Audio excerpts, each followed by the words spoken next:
Wind energy, cause of wind energy. Wind energy का क्या cause होता है? Wind is a form of solar energy. Wind जो है, हवा जो है, वो सोलर एनर्जी का एक फॉर्म होता है। Wind is caused by huge convection currents in the earth atmosphere driven by heat energy from the sun. This means as long as the sun shines there will be wind. जब तक हमारा सूरज चमकता रहेगा तब तक विंड इन प्लेस रहेगी। Winds are caused by the uneven heating of the atmosphere by sun, the irregularities of the earth's surface and rotation of the earth. Wind के क्या cause है? Uneven heating of the atmosphere, irregularity of the earth's surface और rotation of earth. Wind flow patterns are modified by the earth's terrains, bodies of water and vegetative cover. This wind flow or motion energy, when harvested by modern wind turbines, can be used to generate electricity. तो जो भी हमारे wind है, जो भी हवा हमारे atmosphere में जो फ्लो होती है, वो अनइवन हीटिंग ऑफ एटमॉस्फेयर की वजह से होती है, अर्थ की इरेगुलर सरफेस की वजह से होती है और अर्थ की रोटेशन की वजह से होती है। जो विंड फ्लो का जो पैटर्न है वो अर्थ के टेरेन से, बॉडीज ऑफ वाटर या फिर वेजिटेटिव कवर से डिटरमाइन किया जाता है। दिस विंड फ्लो और जो मोशन एनर्जी है, जब उसको हम मॉडर्न विंड टर्बाइन से हार्वेस्ट करते हैं तो उससे हम एनर्जी को भी, इलेक्ट्रिसिटी को भी जनरेट आराम से कर सकते हैं। How do winds form? Winds किस तरीके से बनती हैं? Typically this begins with the sun's radiation. Sun की रेडिएशन से ये शुरू होता है, which is observe differentially on the earth surface, जो कि अलग अलग तरीके से, अलग अलग अमाउंट में जो सन की रेडिएशन है वो अर्थ सरफेस पे अब्जॉर्ब होती है। The Earth's surface is heated differently because of scenarios like cloud cover, mountain valleys, water bodies, vegetation and desert lands. जो अर्थ का सरफेस है वो डिफरेंटली हीट होता है अलग अलग जगह पे, क्योंकि कुछ जगह क्लाउड कवर रहता है, कुछ जगह माउंटेन्स हैं, कुछ जगह वैलीज हैं, कुछ जगह पर वाटर बॉडीज हैं, कहीं वेजिटेशन है और कहीं पर ड्राई बैरन लैंड्स हैं। As a result of this uneven heating, ये जो अनइवन हीटिंग है इसकी वजह से there are bound to be earth surface that vary a lot in temperature. कुछ सरफेसेस ऐसी रहती हैं जहाँ पर बहुत ही ज़्यादा टेम्परेचर डिफरेंस रहता है। Air on the surface with higher temperature will then begin to rise because it is higher, less dense. As the air rises, it creates low atmospheric pressure. Air on the surface with cooler temperature sink. जब air जो इस time पे जब हमारा जो temperature जो है वो काफ़ी ज़्यादा है, मतलब टेम्परेचर डिफरेंस जो है वो काफ़ी ज़्यादा है, तो air on the surface with higher temperature, जहाँ पर ज़्यादा टेम्परेचर है वहाँ पर जो एयर है वो इट बिगिंस टू राइज, वो अपलिफ्ट होने लग जाती है क्योंकि वो लाइट है, लेसर डेंस है। और जैसे जैसे ये जो एयर है जो राइज होती है वो नीचे एक लो एटमॉस्फेरिक प्रेशर को क्रिएट करती है। तो air on the surface with cooler temperature sinks, जो कूलर टेम्परेचर है जिस एयर का वो सिंक होती है, वो राइज नहीं होती है, वो अपनी सरफेस पे रहती है। The sinking creates the higher atmospheric pressure, और जो सिंकिंग है इसकी वजह से हायर एटमॉस्फेरिक प्रेशर वहाँ पर क्रिएट हो जाता है। This behaviour of warm gases और liquids moving upwards and being replaced by cooler particles is called convection. और यही बिहेवियर है कि जो वार्म गैसेज हैं वो ऊपर की तरफ उड़ती जाती हैं, अपलिफ्ट होती जाती हैं, और जो डेंस है वो नीचे की तरफ रहती है, वो सिंकिंग रहती है। तो ये जो फिनोमिना होता है वो कन्वेक्शन कहलाता है। The energy moving towards during the convection is called conventional current, convectional current. और ये जो एनर्जी है जो कन्वेक्शन के टाइम पे मूव होती है इसे हम कन्वेक्शनल करंट कहते हैं। In the diagram above, notice how the cool air falls, resulting in high pressure and moving towards regions of low pressure.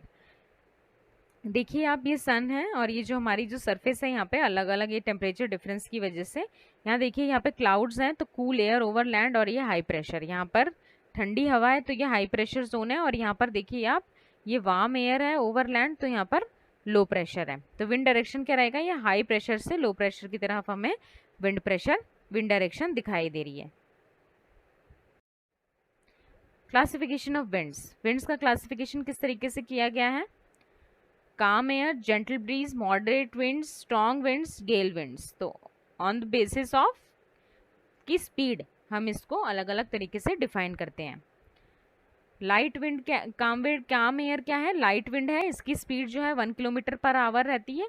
Smoke rising vertically from a chimney not enough even to fly a feather kite. Beaufort number है इसके, अलग अलग बियोफोर्ट numbers they रखे हैं. तो बियोफोर्ट जो scale होती है is an empirical measure that relates the wind speed to observed conditions at sea और on the land. Gentle breeze क्या है, जेंटल मॉडरेट ब्रीज, स्पीड है इसकी 12 to 20 kilometres per our.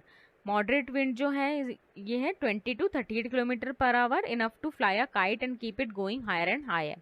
Strong winds क्या है 62 से 74 kilometres per hour, high waves को cause करती हैं over the seas and breaks of the twigs and small branches from the trees. और गेल विंड्स क्या है, स्पीड जो है इसकी 75 किलोमीटर पर आवर या फिर ज़्यादा होती है. They can be very destructive and they can carry lots of broken branches and twigs from the trees. They cause high tidal waves and rolling seas. They can also rip off the roofs from buildings. ये काफ़ी destructive होती हैं. Gale winds can that processes end up as tornadoes and hurricanes even though they are form differently. Types of winds, types क्या है इसके, local wind, global wind, land breeze और ये sea breeze.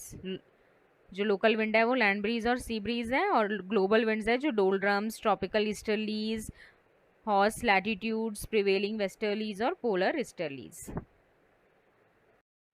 Land and sea breezes. In the night, the reverse happens. The land quickly loses its heat while the water retains its warmth. Night में क्या होता है, जो land होता है वो अपनी हीट को लूज कर देता है और जो वाटर होता है वो उसकी अपनी में गर्मी रहती है. This means that the air over the water is warmer. जो एयर है पानी के ऊपर वो गर्म है, less dense and it begins to rise. और वो जो है लेस डेंस होती है और वो ऊपर की तरफ उठने लगती है. लो प्रेशर क्रिएट हो जाता है वाटर के ऊपर. Cold and the dense air over the land begins to move to the water surface to replace the warmer rising air. और जो कोल्ड और डेंस एयर जो हमारी लैंड पे, जो रात में जो ठंडा हो गया हमारा लैंड, उसके ऊपर जो है डेंस एयर है, तो वो क्या करती है, वाटर सरफेस की तरफ मूव होने लगती है और जो वार्मर राइजिंग एयर है उसको रिप्लेस कर देती है. The cool breeze from the land is called the land breeze और offshore breeze. In the day when the sun is up, जब डे टाइम है, सूरज अपने जगह पर है, the land heats up very quickly and the air above it warms up a lot more than the air over the water. Land का जो temperature है वो बहुत ज़्यादा है और जो उसकी जो एयर है वो ज़्यादा हीटअप होती है as compare to water. The warm air over the land is less dense and begins to rise. और जो लैंड पे है वो लेस डेंस है, जो वार्म एयर है, और वो राइज होने लगती है.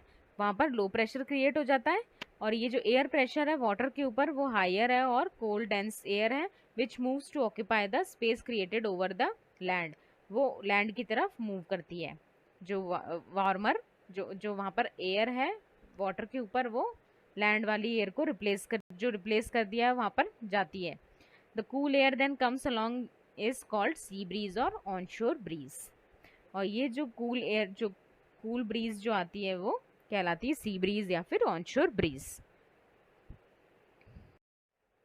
ग्लोबल विंड, तो इस पिक्चर से हमें क्या दिखाई दे रहा है, अलग अलग तरीके से हमें पोलर ईस्टर्लीज दिखाई दे रही है, प्रिवेलिंग वेस्टर्लीज दिखाई दे रही हैं, tropical easterlies, the old doldrums, tropical easterlies, ऐसी trade winds, prevailing westerlies, polar easterlies, rising air, sinking air, likewise. How wind power is generated? The terms wind energy or wind power describes the process by which the wind is used to generate the mechanical power or electricity. जो term है wind energy या फिर wind power है वो क्या describe करता है, वो ये डिस्क्राइब करता है कि मैकेनिकल पावर या फिर जो मैकेनिकल पावर या फिर इलेक्ट्रिसिटी को जब जनरेट करते हैं उसके लिए ये टर्म्स यूज लिए जाते हैं. तो wind turbines converts the kinetic energy in the wind into mechanical power. जो विंड टर्बाइन जो है वो काइनेटिक एनर्जी को, जो विंड की काइनेटिक एनर्जी उसको मैकेनिकल पावर में कन्वर्ट कर देती है. This mechanical power can be used for specific task. और ये जो मैकेनिकल पावर हमें मिलती है इसको हम अलग अलग टास्क में यूज़ कर सकते हैं, सच एज ग्राइंडिंग ग्रेन और पंपिंग वाटर. ग्रेन्स को ग्राइंड करने के लिए या फिर वाटर को पंप करने के लिए हम इस एनर्जी का यूज़ कर सकते हैं. और a generator can convert this mechanical power into electricity to make homes, businesses, schools and the like. और ये जनरेटर जो है वो मैकेनिकल पावर को इलेक्ट्रिसिटी में भी कन्वर्ट कर सकता है, ताकि हम पावर को घरों तक ले जा सकते हैं, बिजनेसेस या फिर स्कूल तक, हम हॉस्पिटल तक हम इस पावर को सप्लाई कर सकते हैं। तो इस तरीके से ये है विंड पावर किस तरीके से जनरेट होती है। Wind power. Wind power has been used as long as the humans have put sails into the wind. For more than 2 millennia, wind-powered machines have ground grains and pumped water. The first windmill used for the production of electricity was built in the Scotland in July 1887 by Professor James Blyth of Anderson's College. जो पहली windmill जो है वो production electricity की production के लिए use किया गया था, वो स्कॉटलैंड में हुई थी यूज़ 1887 में जुलाई में। कौन थे इसके इन्वेंटर? थे प्रोफेसर जेम्स बिल थे एंडरसन्स कॉलेज के। Glasgow, the prosecutor of Strathclyde University, Blitz's 10-meter high cloth-sailed wind turbine was installed in the garden of his holiday cottage at Marykirk and was used to charge accumulators developed by the Frenchmen to power the lighting in the cottage, thus making it the first house in the world to have its electricity supplied by the wind power. Blyth offered the surplus electricity to the people of Marykirk for lighting the main street. However, they turned down the offer as they thought the electricity was the work of the devil. Charles Brush windmill of 1888 used for generating electricity. इस तरीके से वो windmill दिखाई देती थी। Offshore and onshore wind power turbine. Onshore wind power. The wind farms consist of many individual and wind turbines which are connected to the electric power transmission network. Onshore wind is an inexpensive source of electricity. Onshore जो wind होती है वो inexpensive source of electricity होता है, comparative with और in many places cheaper than coal और gas plants. coal और gas plants से सस्ता भी होता है. Onshore horizontal axis wind turbines in China. इस तरीके की जो है ये wind turbines काफ़ी जगह इंस्टॉल्ड हैं, इंडिया में भी. ये हॉरिजॉन्टल एक्सिस विंड टर्बाइंस होती हैं जिसमें एक्सिस जो है वो हॉरिजॉन्टल रहती है. Offshore wind power. Offshore wind is steadier and stronger than on land and offshore farms have less visual impact but construction and maintenance costs are considerably higher. जो offshore wind जो होती है steady और stronger होती है then as compare to land वाली, and offshore जो farms होते हैं वो लेस विजुअल इम्पैक्ट होता है, लेकिन कंस्ट्रक्शन और जो मेंटेनेंस कॉस्ट होती है उसकी कंसिडरेबली हायर रहती है. Small onshore wind farms can feed some energy into the grid और provide electricity to the isolated off grid locations. Offshore wind power refers to the construction and wind farms in large bodies of water to generate electricity. These installations can utilize the more frequent and powerful winds that are available in these locations and have less aesthetic impact on the landscape than land-based projects. However, the construction and the maintenance costs are considerably higher.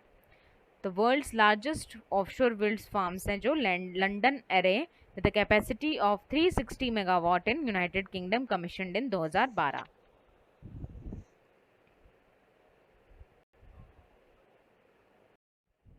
Offshore horizontal axis wind turbines UK में.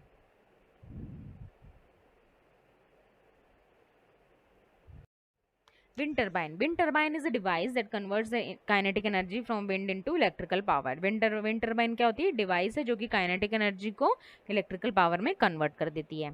Wind turbines like aircraft propeller blades turn in the moving air and power an electric generator that supplies an electric current. Simply stated, जो wind turbine होती है ये एक fan का opposite होती है. Instead of using electricity to make the wind like a fan, fan में क्या होता है इलेक्ट्रिसिटी यूज करके वो घूमता है. यहाँ पर क्या होता है विंड टर्बाइंस क्या करती हैं विंड को यूज करती हैं to make electricity. The wind turns the blades which spins a shaft which connects to a generator and makes the electricity. जो विंड होती है वो ब्लेड्स को टर्न करती है, शाफ्ट को स्पिन करती है और वो जनरेटर से कनेक्टेड होता है जो कि फाइनली इलेक्ट्रिसिटी को जनरेट कर देता है. विंड टर्बाइन के टाइप्स 3 तरीके से हैं. modern wind turbines fall into two groups, that is horizontal axis variety and that like the traditional farm windmills used for pumping water, and the vertical axis designs like egg beater style Darius model named it after French inventor. Most large modern wind turbines are horizontal axis turbines.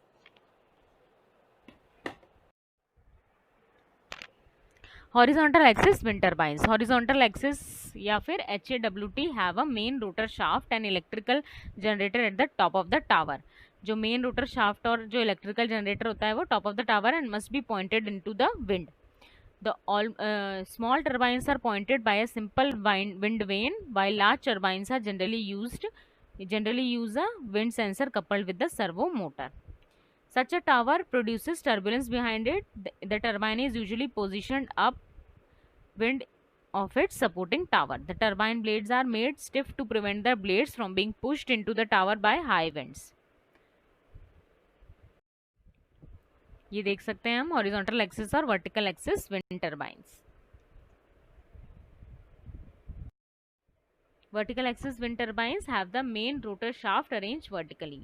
उसमें जो horizontally arrange था ये vertically arranged होता है. One advantage क्या है इसका, the turbine does not need to be pointed into the wind to be effective. वहां पर हमें टर्बाइन को हवा की तरफ पॉइंट करना होता था, और यहाँ पर क्या है, टर्बाइन को हमें पॉइंटेड नहीं करना पड़ेगा wind to be effective, which is an advantage on the site where the wind direction is highly variable. It is also an advantage when the turbine is integrated into a building because it has inherently less steerable. The key disadvantages includes the relatively low rotational speed. इसमें जो है speed हमें बहुत ही low मिलती है with the consequential high torque and higher cost of the drive train. ये types of vertical axis wind turbines होती है, Darius wind turbine, Savionis wind turbine. Turbine components क्या क्या रहते हैं, एक तो हॉरिजॉन्टल टर्बाइन कंपोनेंट्स जो होते हैं वो है ब्लेड या फिर रोटर जो कि एनर्जी को कन्वर्ट करता है, wind energy to rotational shaft energy. फिर एक ड्राइव ट्रेन रहता है usually including a gear box और एक generator, a tower that supports the rotor and the drive train and the other equipment including the controls, electrical cables, ground support equipments and the interconnection equipments. Turbine configuration. Wind turbines are often grouped together to a single wind power also known as wind farm and generates bulk electrical power. तो ये हमें सारे components दिखाई दे रहे हैं turbine के. Advantages and disadvantage of wind generated electricity. ये एक रीन्यूएबल और नॉन पोल्यूटिंग रिसोर्स है, ये बहुत ही बड़ा एडवांटेज है इसका. विंड एनर्जी इज़ फ्री, ये रिन्यूएबल सोर्स है. ये विंड एनर्जी जो हमें एब्सोल्युटली फ्री ऑफ कॉस्ट मिलती है, तो कोई भी कितना भी कुछ भी हो जाए, कितना भी हम यूज़ कर लें, ये सेम सप्लाई हमें फ्यूचर में मिलेगी. तो विंड एनर्जी जो है वो बहुत ही क्लीन सोर्स ऑफ इलेक्ट्रिसिटी है. Unlike the conventional power plant, wind plants इसमें कोई एयर पॉल्यूशन या फिर ग्रीन हाउस गैसेस इमिट नहीं होती हैं. कॉस्ट इश्यूज इसमें ज़रूर हैं. Even though the cost of the wind power has decreased dramatically in the past 10 years, the technology requires higher initial investment than fossil fuel generators. इसमें higher initial investment की हमें ज़रूरत पड़ती है. Roughly 80% जो cost होती है मशीनरी की है, with the balance being site preparation and installation. If the wind generating systems are compared with fossil fuel system on a life cycle cost basis, counting the fuel and the operating expenses for the life of the generator, however, wind costs are much more competitive with the other generating technologies because there is no fuel to purchase and minimal operating expenses हैं इसमें. Environmental concerns. Although wind power have relatively little impact on the environment compared to fossil fuel power plant, there are some concerns over the noise produced by the rotor blades or aesthetic impacts, and birds and bats have been killed by the flying into the rotors. Supply और transport issues भी हैं इसमें. The main challenge to use wind as a source of power is that intermittent and does not always blow when the electricity is needed. क्योंकि wind जो है intermittent है और हमेशा ये नहीं flow करती है. तो wind cannot be stored, इसको हम store नहीं कर सकते हैं, and not all the winds can be harnessed to meet the timing of electricity demands.